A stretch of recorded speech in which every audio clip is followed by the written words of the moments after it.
The year 1987, UN General Assembly adopted the Geneva Declaration of Terrorism. The document stated 11 features that define state terrorism. Ironically, these features are also presented in the Criminal Code of the Russian Federation, which is obviously a terrorist state now by all the evidences about the war in Ukraine.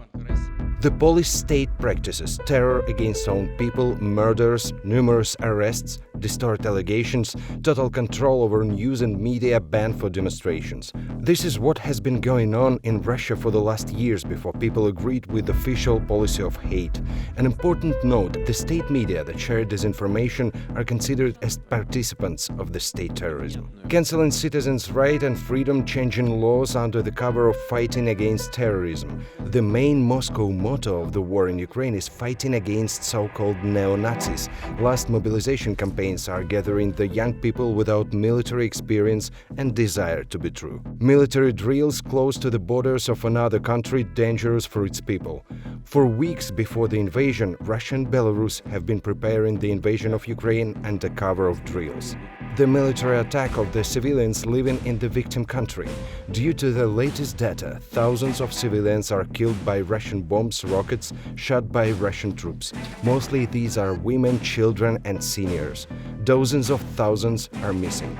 Establishment and support of the armed mercenaries units in order to destroy the sovereignty of another country. This is what happened in Donbass and Crimea in 2014. This is what Russia is trying to do now, despite enormous army losses. Arms sales, supporting regional wars and detaining its political resolving.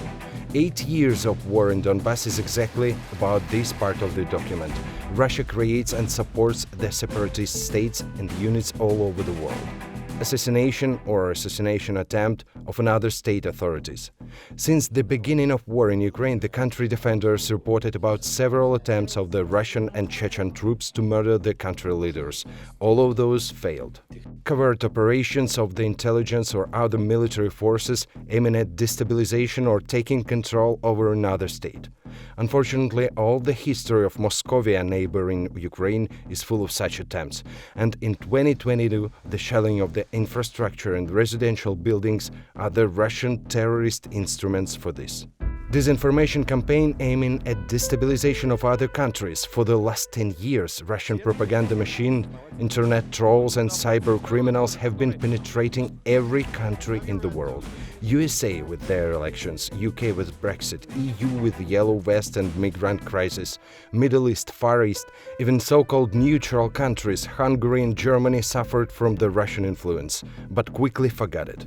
Development, test and actual creation of nuclear and space weapons threatening the whole humanity. Due to the latest Putin statements, it is obvious.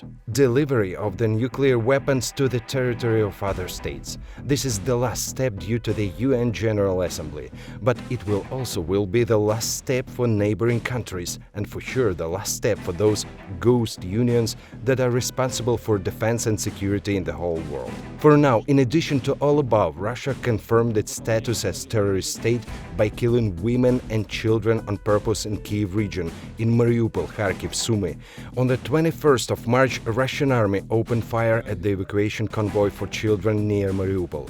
Russian troops are kidnapping people. Thousands of civilians were taken by force to Russian territory for blackmailing Ukrainian authorities and creation of the refugees in Russia picture. Russian troops are kidnapping individuals, small-town mayors and volunteers such as Taira, Mariupol paramedic that was helping wounded people in the siege before her disappearance. So recognition of Russia as a terrorist state is not a political dilemma. It's a moral question for each leader today. Are they human enough or not?